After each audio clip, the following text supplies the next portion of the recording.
Hi, are you in Mr. Bennett's psychology class? Yeah, I read the email. I just haven't put the face with the name. I'm Angel. Yeah, I figured you knew. Nice to meet you, though. I see you got started without me. No, it's totally fine. I already finished the prison experiment portion, so call it even. Yeah, I'm passing his class with 100. I'm like the only person in his class with an A. What? What do you mean that's shocking? Of course I do my own work. Why wouldn't I? Because I'm popular?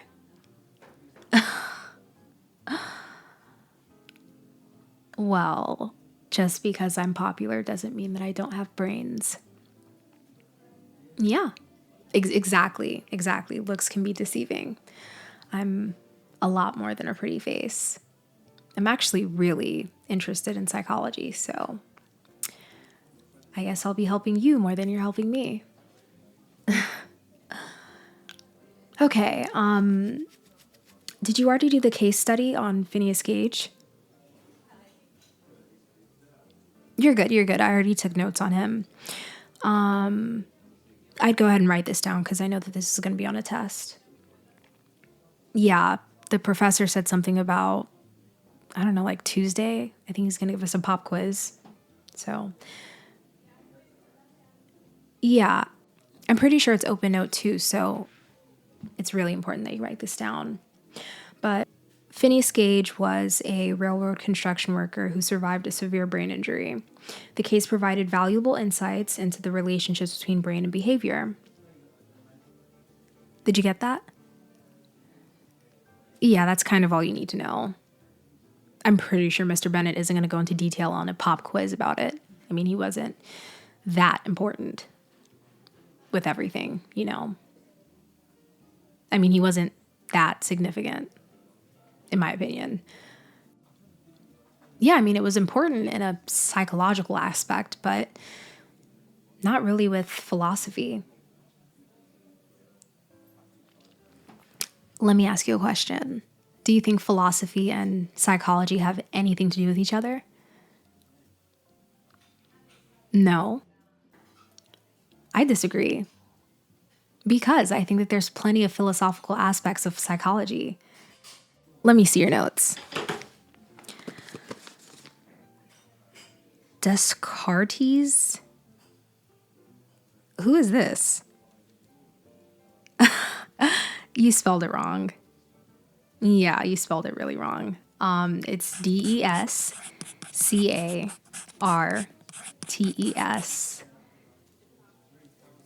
Yeah, and this wasn't his quote either. His quote is, I think, therefore I am. Yeah, really philosophical. But did you know that his quote touches upon the concept of self awareness and consciousness, which are fundamental in understanding human behavior, which 100% relates to psychology?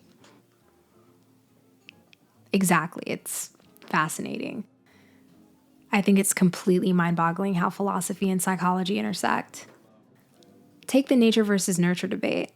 For example, philosophers like John Locke and Jean Jacques Rousseau, they had very contrasting views on the formation of human character, which psychologists later explored through empirical research.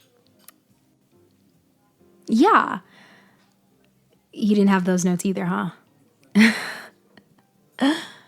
Yeah, I know a lot about it. It's, like I said, it's something that interests me. But this is a really good learning moment. You never judge a book by its cover. Yeah, we should not make assumptions about people's intelligence based on their popularity or their appearance. We all have our own unique strengths and interests. At least this way we can learn from each other. share our knowledge and different perspectives. And with that being said, let's go ahead and put our knowledge to the test. I'll start. Can you tell me the difference between classical conditioning and operant conditioning?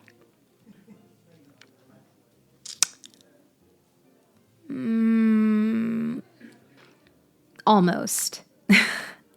Classical conditioning is when an organism learns to associate neutral stimulus with a meaningful stimulus, which results into a conditioned response. Operant conditioning is, I'd say it focuses on the consequences of behavior, with reinforcement increasing the likelihood of the behavior reoccurring and punishment decreasing it. Here, we'll just move on to the next one. How about the concept of cognitive dissonance?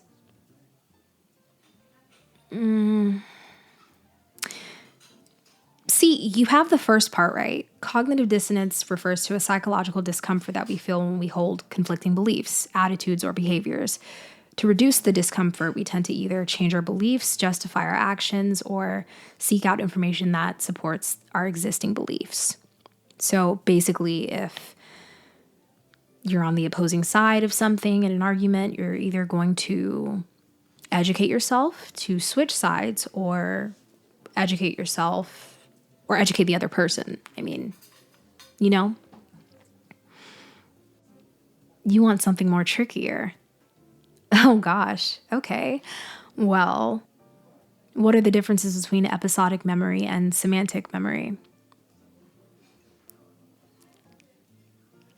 Uh-huh.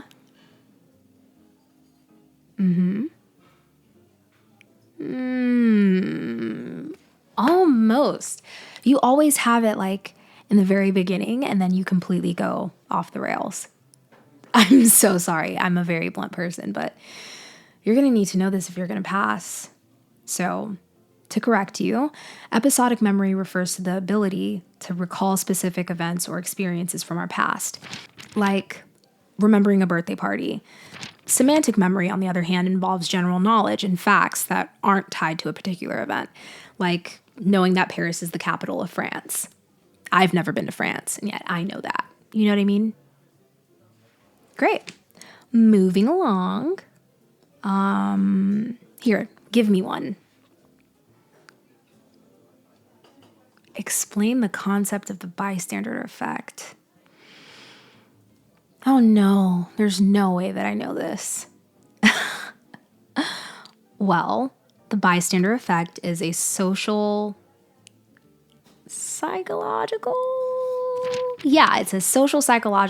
phenomenon where individuals are less likely to intervene in an emergency situation when others are present. The diffusion of responsibility occurs because people assume that someone else will take action, leading to a decreased likelihood of helping. Like, let's say there's what could happen? Like a fire in a movie theater. No one's going to try to put that fire out. Everyone's going to run because someone can call the police and the fire department can come. Yeah. All right, next one. I'm on a roll. The difference between positive reinforcement and negative reinforcement. This is really good for like parenting, if you think about it. But enough stalling. Positive reinforcement involves adding to a desirable stimulus to increase the likelihood of behavior occurring again. For example, giving a student praise for completing their homework. Negative reinforcement, on the other hand, involves removing an aversive stimulus to increase the likelihood of the behavior recurring. For instance, taking away chores for good grades. I think I said that right. For example, like I said, parenting. If you have a kid and, let's assume that you're being a good parent and you have a good relationship with the child. Like, if you say, eat your vegetables and we can go play outside tomorrow, the kid is probably going to eat the vegetables. Whereas if they don't eat the vegetables and they play outside,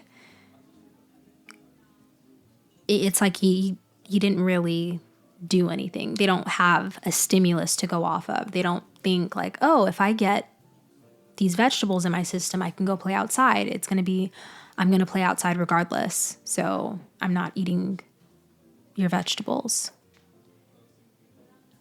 You understand what I'm saying, right? Yeah. Oh gosh. I have cheer practice coming up. I'm sorry, I forgot to tell you, but we have a big game this Friday. So maybe we can do this another time. Yeah, if anything, practice should be ending around like 7 tonight.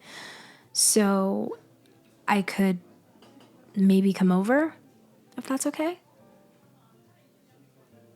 Yeah, yeah, I'll stop by. It was nice meeting you. All right, bye.